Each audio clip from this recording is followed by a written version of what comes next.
What's up, guys? It's your boy Justin with another Halloween month review. Today we're reviewing Jujutsu Kaisen Volume 1, story and art by Gege Akutani, which is published by Shonen Jump, rated T for older teen, goes for 10 US, 13 Canadian, and 8 UK. I don't know if that's pounds or pence. I don't know UK money. So I was supposed to review this like 2 or 3 years ago, and I finally getting to it.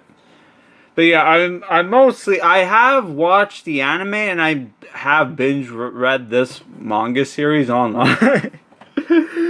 Right, but yeah, we're finally reviewing this because, I've been watching season 2, and, I felt like, I should be... I enjoy Jujutsu Kaisen, and I should, support the official release by buying the manga and buying some of the statues. Which, I bought another statue, and we'll do an unboxing for that one. But I should mention that, even though I like Jujutsu Kaisen, I really do, but fanboys, it's not a perfect manga or anime. It's not. It's above mid. And I will explain why in a sec. Mostly because I couldn't. When I was trying to pick a statue for the, because I wanted to have 2 statues that were horror themed. I had a very fucking hard time trying to. Oops, I swore. I had a very hard time finding a Jujutsu Kaisen. Trying to pick a Jujutsu Kaisen because even though I like the manga, I do not have a favorite character, which the closest one is a certain character's dad, and then he's like my second favorite, which they didn't have him, so I'm like I settled for Yuji.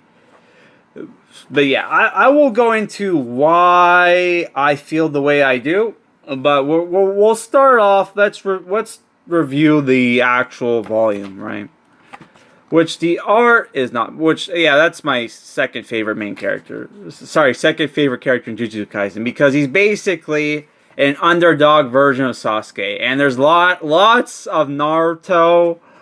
Lots of Naruto stuff in this series, including Bleach. Obviously, Bleach. The main character is basically a combination of Naruto and Ichigo, right? But not as cool as Ichigo, right? But maybe a little cooler than Naruto. But Naruto's supposed to be a goofball, but not as likable as Naruto.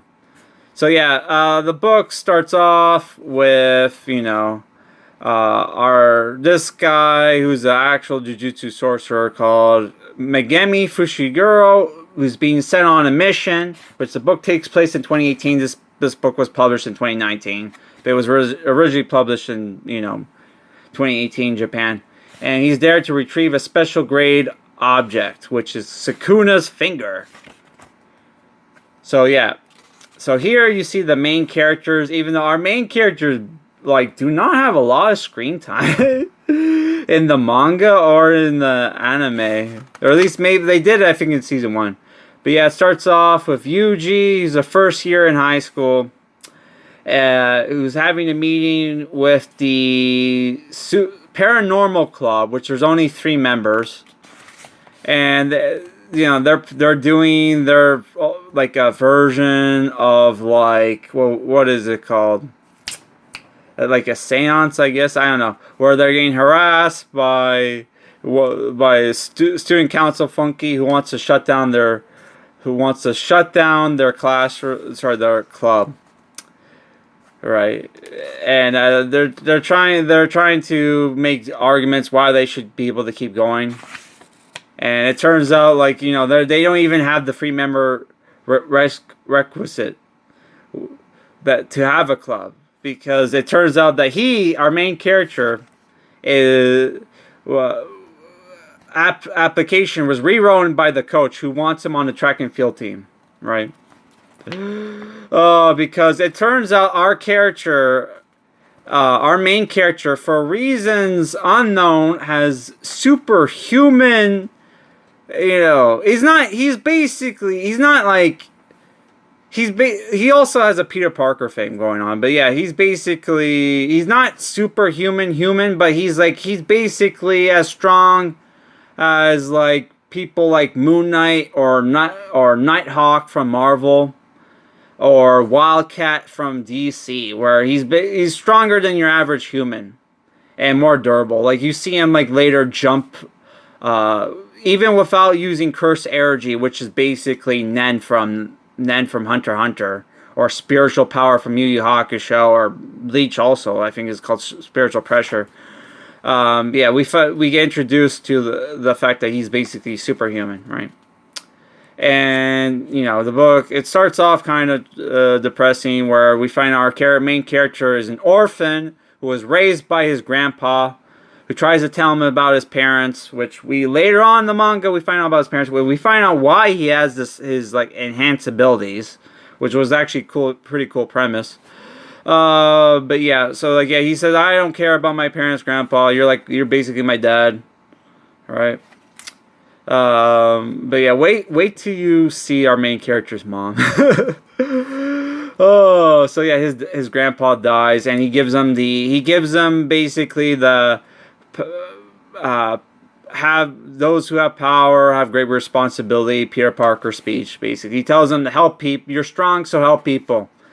And there we get to the main plot, where our character, our Jujutsu sorcerer, who's there to find the special grade curse object, which that's a problem. That's a major problem of the book. Is the book the series overall has like, you know, too fast a pace, where special grade curses are basically the top, the strongest curses they are, and in the first volume we get introduced to them, right? Which is like, what the fuck? But yeah, he tells them, hey, there's a special grade curse object at your school that's very dangerous. You need to hand it to me. And he's like, oh no, we were fucking around with it at the paranormal research club, and they have it at the school now. And that's when he finds out, oh, his friends are in danger, and they have to go and retrieve the finger before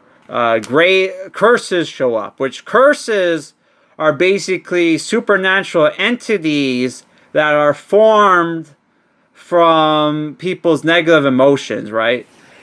Which another manga or anime that this series is obviously inspired from is Kikaishi.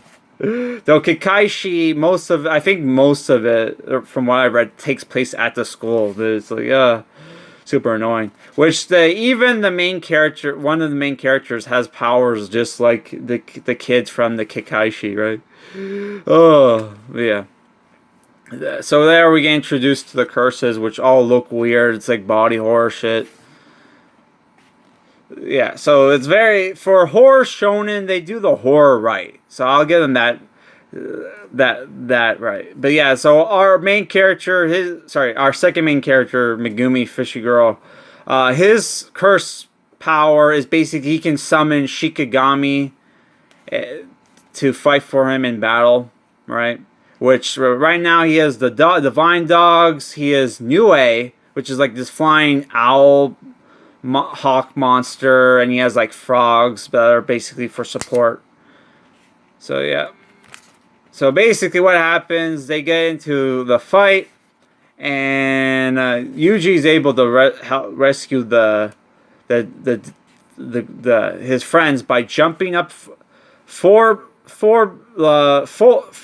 floors at this school, which 4 is a bad luck number, by the way, in Japan. And he's able to rescue him, and that's where we have Ryomen Sukuna's finger, which Ryomen Sukuna is basically the 9 tails of this universe, right? But unlike with the 9 tails from Naruto, where they retconned it that it was not actually a demonic spirit, here he's like a demon king or whatever, who used to be human.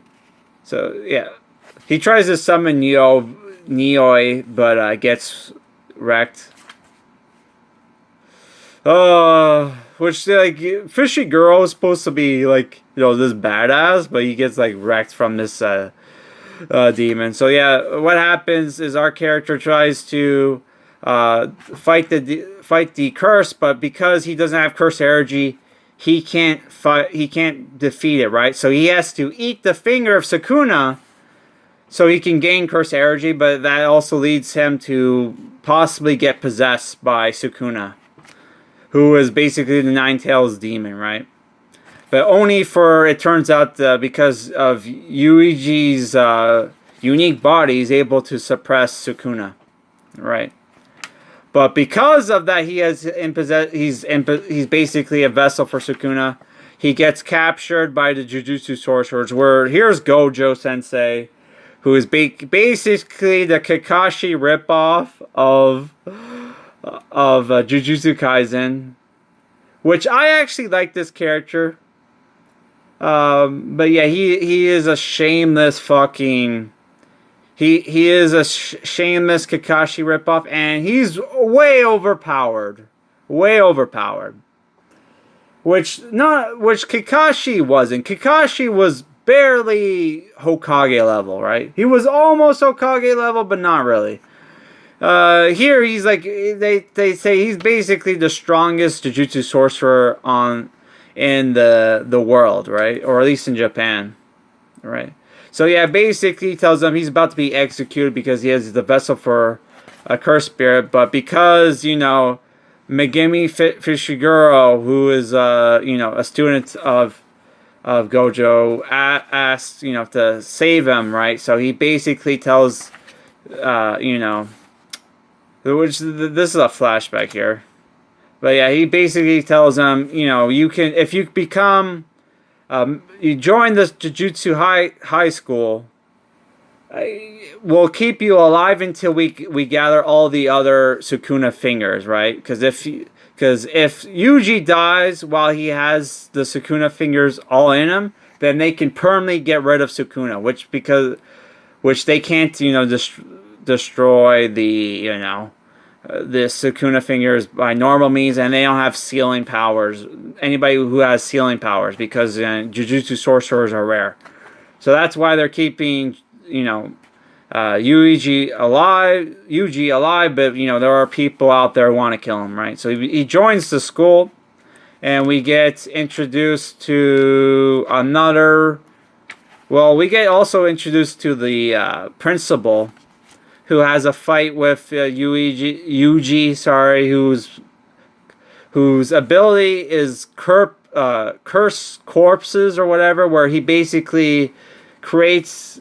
He's basically a Shikigami user, but he doesn't use Shikigami. He creates these plush toys that he can manipulate with curse energy, right? So yeah. So if you read the prequel, one of the main characters in that book, Panda, was made by the principal, which you would have known that if you read the prequel, which was a one shot called Jujutsu Kaisen 0, which I guess for whatever reason, I guess because they weren't ripping off Naruto in that manga, they decided, let's change protagonist, right? So yeah, we have the other, member of our team, who's basically the Sakura, whose curse ability is she has hammer and nails, and she can use basically like voodoo powers. So we have our Kakashi Sensei ripoff sends the two noobs on a mission to wipe out curses, which because Yuji can't use curse energy, he has to fight with curse tool. Which is like, another problem I have with this series is there is some weak world building, because it's like later on in the series, you're kind of like, okay, does the government know that what the fuck is going on with the curses? And two, why don't they do anything about it? Because we know that there are characters in these series that don't have curse energy, and they have to use special, objects to see curses and to fight curses.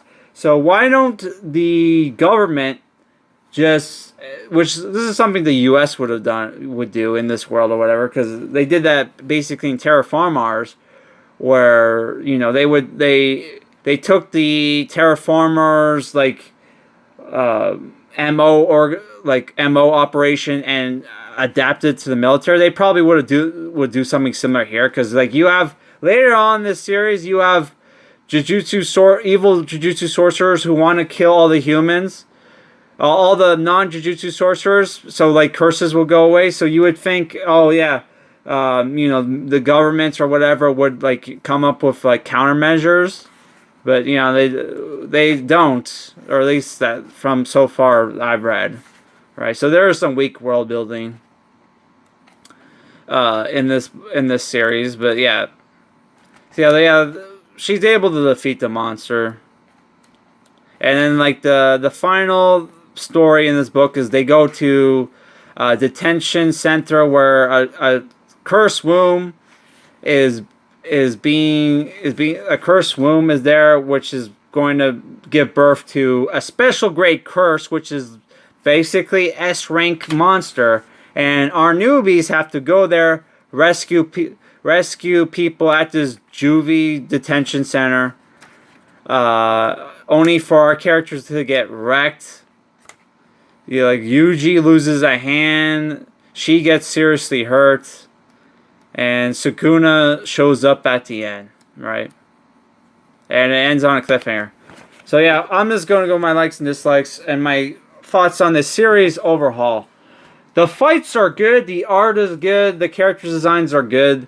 I do like the world and the aesthetic, but the problem with this book is that it borrows a lot from the series in general. It borrows a lot from its predecessors and doesn't really bring that much new to the table. Even the main villain is kind of a ripoff of Eren Yeager from Attack on Titan. Only for that kid, it turns out that, I'm not going to spoil it, but yeah. We'll talk about that when I review the prequel. Right. But yeah, the world building is kind of shallow if you think about it. The best thing about this series and why I like it is the strategic fights, which once our character later on, which you don't start to see till later on in this series, where our main character starts to develop Jujutsu curse techniques and Jujutsu powers, right? And yeah, and that's where the strategic fights are pretty epic and godlike, which is why I read this series to begin with, especially since I love Hunter x Hunter, I love JoJo Bizarre, I love battle shonen where the fights are strategic and it's not just rule of cool, power of friendship, let's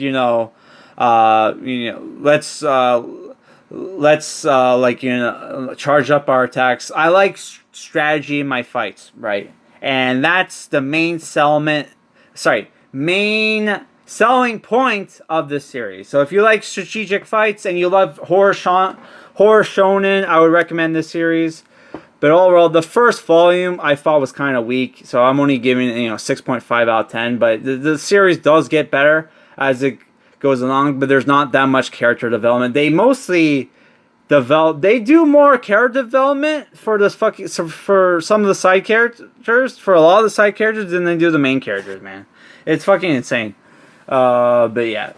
So that's it for this review, guys. I know it's a bit long, but it is what it is. Peace.